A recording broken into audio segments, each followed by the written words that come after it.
O Clube Atlético Metropolitano nasceu em 22 de janeiro de 2002, a partir da união de pessoas e ideias, com o fim de resgatar o futebol blumenauense, afastado das principais competições oficiais desde 1998.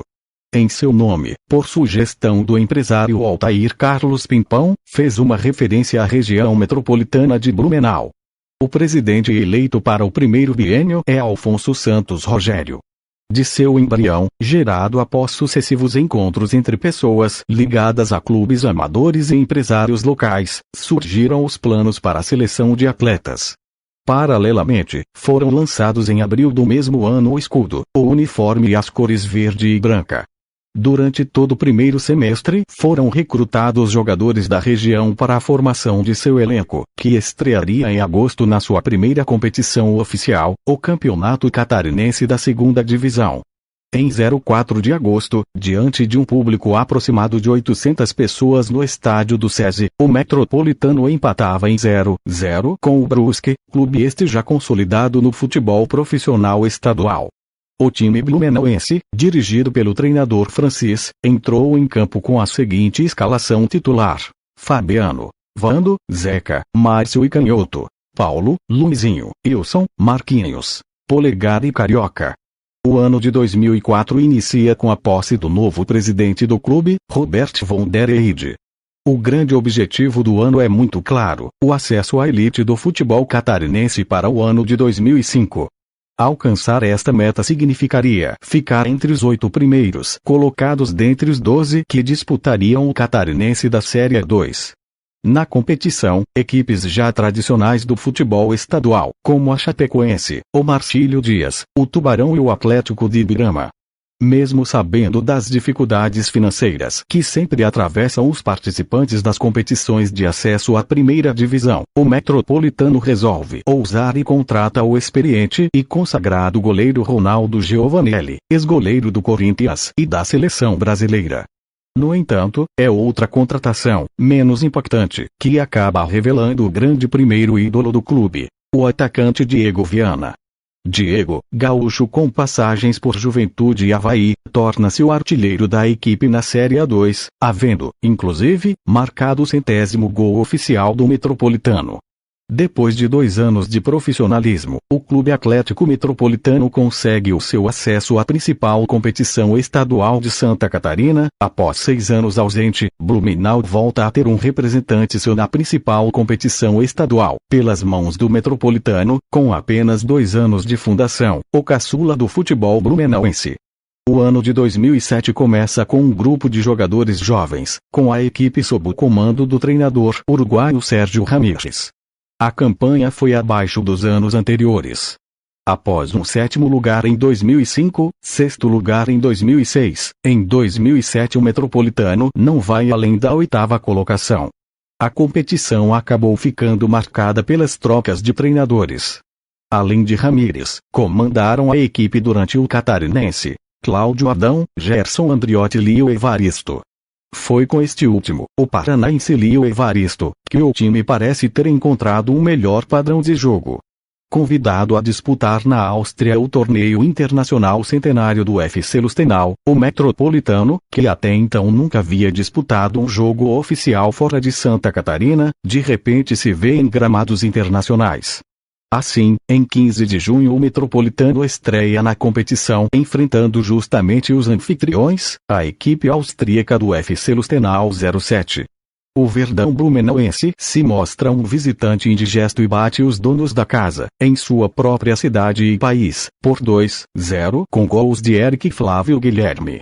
Conquistada a vaga na final, coube ao Metropolitano encarar o Futebol Clube ST Galo em 1879, 5º lugar no campeonato suíço da primeira divisão daquele ano. Como o adversário também era alviverde, coube aos blumenauenses jogarem com o uniforme reserva, o vermelho e branco, as cores da bandeira de Blumenau. Com um futebol envolvente, o Metropolitano não deu chances ao ST Galo conquistou o título vencendo, e convencendo, por 4-2 com gols de Eric, 2, Flávio Guilherme e Leandrinho. A escalação titular de Lio Evaristo para a final foi Cristiano, Arlan, Rafael, Cris e Márcio Silveira. Viton, Fabrício, Eric Cairo, Flávio Guilherme e Leandro. Os torcedores em Blumenau, que acompanharam o jogo via internet, festejaram muito, saindo em carreata pela cidade. O Metropolitano chegava ao seu primeiro título profissional e internacional, o que é um privilégio para poucos. Na chegada em Blumenau, outra festa em frente à prefeitura. No Campeonato Catarinense de 2008, o Metropolitano acabou ficando a quarta colocação na classificação geral, garantindo assim a vaga para o Campeonato Brasileiro da Série C. No seu grupo também estavam o Brasil de Pelotas, RS, o Caxias, RS, e o J. Malucelli, PR. Infelizmente o Metropolitano acabou ficando em último no grupo, sendo eliminado na primeira fase. Buscando a vaga na Série D, fato que se consumou, o clube investiu pesado e trouxe o primeiro reforço estrangeiro no clube, Mariano Tripodi, ex-jogador do Atlético MG Santos. Além disso, o clube contou com a experiência do reconhecido técnico Roberval Davino. No Campeonato Catarinense de 2010, o Metropolitano ficou na sexta posição. Com a saída de Davino, o Metropolitano anunciou a contratação do vitorioso ex-zagueiro Kleber, que fez fama como jogador em grandes clubes como Palmeiras, Figueirense e Cruzeiro, para dar continuidade aos trabalhos visando a Copa Santa Catarina e a Série D do Campeonato Brasileiro. Infelizmente, o trabalho não deu os resultados que eram esperados pelo clube e torcida. Para 2011, o Metropolitano começou o Campeonato Catarinense treinado por Jocely dos Santos. Na segunda rodada do retorno, Jocely foi dispensado e Lio Evaristo assumiu o time até o final do Campeonato Catarinense, sendo mantido para a disputa do Campeonato Brasileiro da Série D. Com a eliminação do Metropolitano desta competição, Lio Evaristo foi dispensado e Cairo Ribeiro, que era seu auxiliar, assumiu o comando técnico. Com a chegada de 2013, a participação no Catarinense, mais uma vez foi segura. Os resultados na competição asseguraram novamente a participação, quarta consecutiva, na Série D. O destaque individual ficou para o atacante Rafael Costa, que superou a marca dos 28 gols de Richardson na artilharia do clube. Assim, Rafael Costa se tornaria o maior goleador da história do Metropolitano, com 37 gols. Foi na Série D de 2013 que o Metropolitano sentiu de perto o gostinho de subir para a Série C. Classificado na fase inicial em primeiro lugar do grupo, enfrentou e superou o Santo André, SP, nas oitavas de final. Em seguida, nas quartas, a grande decisão contra o Juventude, RS. Quem passasse pelo confronto, ascenderia à Série C. No SESI, um jogo tenso que resultou em 2 expulsões, uma de cada lado. No placar, empate em 2-2. No jogo em Caxias do Sul, todo um misto de sentimentos de apreensão. Fortes chuvas ao longo da semana levaram Blumenau a sofrer uma enchente no final de semana da partida. Muitos torcedores, mesmo sem saberem se conseguiriam voltar para suas casas, viajaram para assistir a partida. O jogo, como esperado, foi pegado, e por vezes violento. O Metropolitano suportou a pressão adversária e teve a melhor chance da partida, no final, 0-0. Com o 2-2 no SESI, e placar agregado 2-2, novamente o Metropolitano ficava na igualdade, mas era eliminado pelo gol fora de casa. A Copa Santa Catarina veio como oportunidade de conquistar um título e ao menos amenizar a decepção da Série D. A campanha foi boa e o Metropolitano realmente era a melhor equipe de todas as fases iniciais. No quadrangular final, que contou com a presença do Joinville, o Metropolitano encontraria um adversário mais experiente. De fato, na hora da decisão, pesou a camisa do tricolor, que fazia boa campanha na Série B do Brasileiro. Coube ao Metropolitano terminar com vice na Copa Santa Catarina e a vaga garantida, mais uma vez, na Série D de 2014. Já que 2014 seria anos de Copa do Mundo, algumas mudanças foram feitas no calendário nacional. A Federação Catarinense, por exemplo, não fez a Copa Santa Catarina, e o catarinense ficou um pouco mais curto. Com a base que quase subiu para a Série C em 2013, o Metropolitano fez uma excelente primeira fase no estadual, terminando em primeiro lugar. A torcida novamente deu show, desconhecendo distâncias para seguir o time. A confirmação para o quadrangular final veio em Ibirama, numa verdadeira invasão de torcedores. Com a chegada do quadrangular decisivo que apontaria os dois finalistas, a boa fase acabou. O início até que não foi ruim, com empates diante do Joinville, fora de casa, e do Figueirense no SESI. Mas a coisa desandou no jogo seguinte.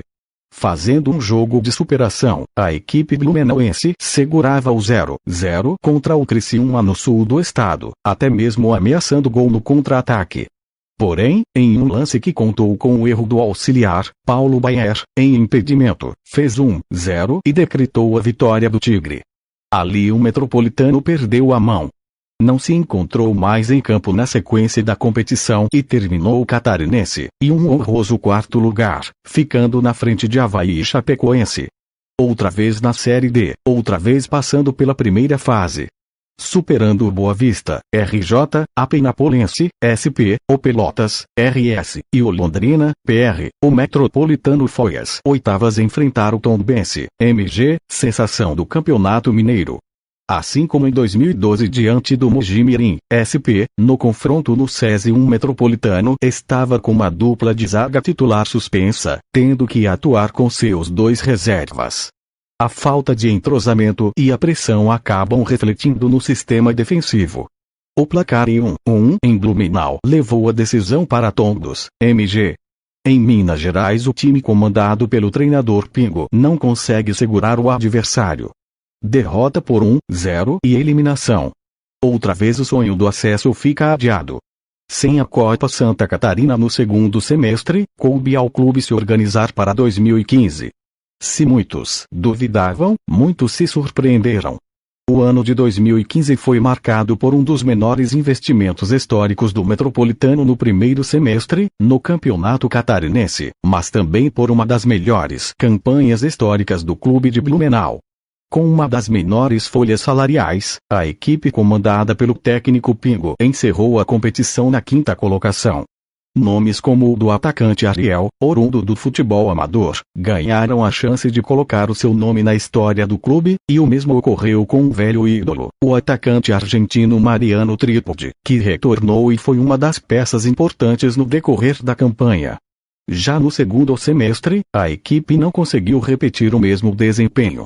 Por sua vez, o time contara com nomes de destaque no cenário nacional, como o atacante Lima e o zagueiro Renato Silva. O acesso ao Campeonato Brasileiro da Série C não foi alcançado, mas o planejamento permanecia focado em se destacar no futebol brasileiro. O ano de 2017 fica marcado na história do Metropolitano. Pela primeira vez o clube é rebaixado para a segunda divisão do Campeonato Catarinense, ficando na classificação geral, em 10º colocado. No segundo semestre, o clube participou do Campeonato Brasileiro da Série D, enfrentando na primeira fase o São José RS, 8 ano e o PSTC, ficando na segunda posição, garantindo vaga na próxima fase. Na segunda fase, o Metropolitano enfrentou o São Bernardo, onde foi derrotado com um gol nos minutos finais. Com isso, e sem participar da Copa Santa Catarina, o clube fica sem calendário para 2017, aguardando e se preparando para 2018, na qual vai ter um longo caminho para voltar à primeira divisão do Catarinense.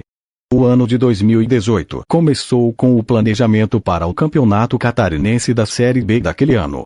Com uma nova diretoria, o Verdão tinha como objetivo subir a Série A novamente.